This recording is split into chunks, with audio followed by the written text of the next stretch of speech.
قربانی کا وقت کیا ہے, قربانی کے اوقات کیا ہیں. آؤ قربانی کا وقت, ایک تو میں آیت پڑھ چکا ہوں, فصلی لربک وانحر, بقرہ عید پہلے اور قربانی بعد میں, یہ آیت ہے. اب حدیث سنیں قربانی کے وقت کے لیے, چھٹا پوائنٹ ہے. صحیح بخاری کتاب الاضاحی, حضرت ابو ہریرہ اور حضرت برا بن عازب رضی اللہ عنہ کی صحیح حدیث ہے.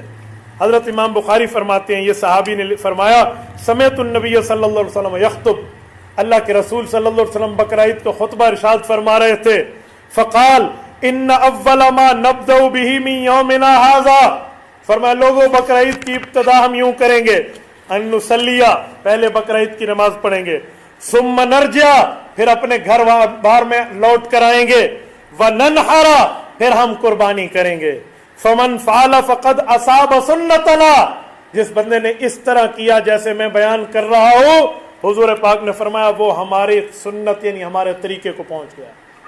ومن ذبح قبل, جس شخص نے ایسے نہ کیا, نماز عید الاضحیٰ ہوئی ہی نہیں تھی, پہلے اس نے جانور ذبح کر دیا, فإنما هو لحم, اس بندے نے تو صرف گوشت بنایا ہے, یقدمہ لأہلہ, جو اپنے گھر والوں کو کھلانے کے لیے تیار کر رہا ہے.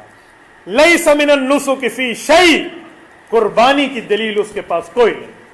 تو اس لیے قربانی کا وقت ہے, پہلے جہاں آپ نے عید پڑھنی ہے اس کے بعد قربانی.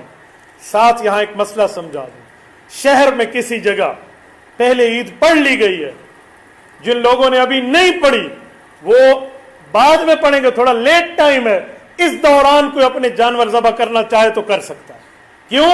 جو پہلا وقت میں بقرہ عید کی نماز ادا ہو گئی, اس سے قربانی شہر میں حلال ہو گئی, اب کوئی بھی قربانی